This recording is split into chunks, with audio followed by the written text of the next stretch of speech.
வருஷம் கடகராசிக்கு கோடீஸ்வர யோகம் அமையுமா, இல்ல வேற ஏதாவது விஷயங்கள் தொடங்கலாமா, இந்த பதிவுல விளக்கமா பார்க்கலாம். கடகராசி அப்படின்னாவே நண்டினுடைய குணம் அதிகமா ஒத்து வரும்.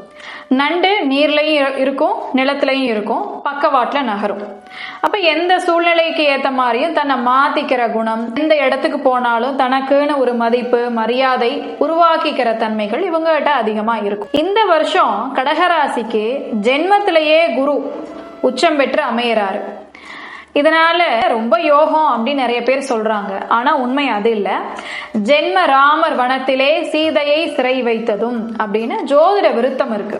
அதாவது சீதை சிறைப்பட்டது இந்த காலம்தான். ஜென்ம ராசியில குரு வந்து அமையும் போது மனதளவுல நிறைய தடுமாற்றங்கள், முக்கியமா முடிவெடுக்கிறதுல குழப்பங்களை கொடுக்கும்.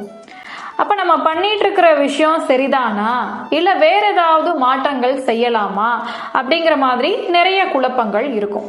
ஆனாலும் படிக்கக்கூடிய மாணவர்களுக்கு நல்ல மேன்மைகள் கிடைக்கும். வெளியூர் வெளிநாட்டு யோகங்கள் அமையுது. உடல் நலத்துல கொஞ்சம் கவனம் தேவை. முக்கியமா தொலைஞ்சு போன பொருள் திரும்ப கிடைக்கும். சுய தொழில் செய்யறவங்களுக்கு முதலீடுகள்ல கொஞ்சம் கவனம் தேவையா இருக்கும். குடும்ப வகையில எதிர்பாராத செலவுகள் உருவாகும். சரி, நம்ம கோடீஸ்வர யோகத்துக்கு வருவோம். என்னதான் ஜென்ம குரு தடுமாற்றங்களை கொடுத்தாலும் கடகராசிக்கு திடீர் யோகங்களை கொடுக்கிற சுக்கிரன், செவ்வாய், ராகு இவங்க எல்லாமே சாதகமா அமைஞ்சிருக்காங்க.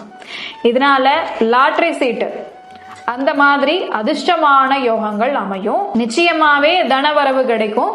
கோடீஸ்வர யோகம் இல்லைனாலும் லட்சாதிபதி யோகமாவது அமையும். செய்யக்கூடிய தொழில்ல ஸ்டாப்பா இருந்த விஷயங்கள்லாம் இனி நல்ல பலன் கொடுக்கும். பாக்கியத்துல சனி இருக்கிறதுனால அப்பா வகையான அந்த பூர்வீக சொத்து பத்த விஷயங்கள்ல பிரச்சனைகள் தீர்வுக்கு வரும். இந்த கடகராசிக்காரங்க வாராகி அம்மனை தொடர்ந்து வழிபாடு செஞ்சா நிச்சயம் கோடீஸ்வர யோகமே அமையும். பௌர்ணமி காலங்கள்ல சிவன் மற்றும் அம்பால தொடர்ந்து வழிபாடு செய்யறது நல்ல பலன்களை கொடுக்கும். பணவரவுகளை கொடுத்தாலும் அதற்குண்டான செலவுகளையும் சரிசமமா கொடுக்கும். வாழ்க வளமுடன். வணக்கம்.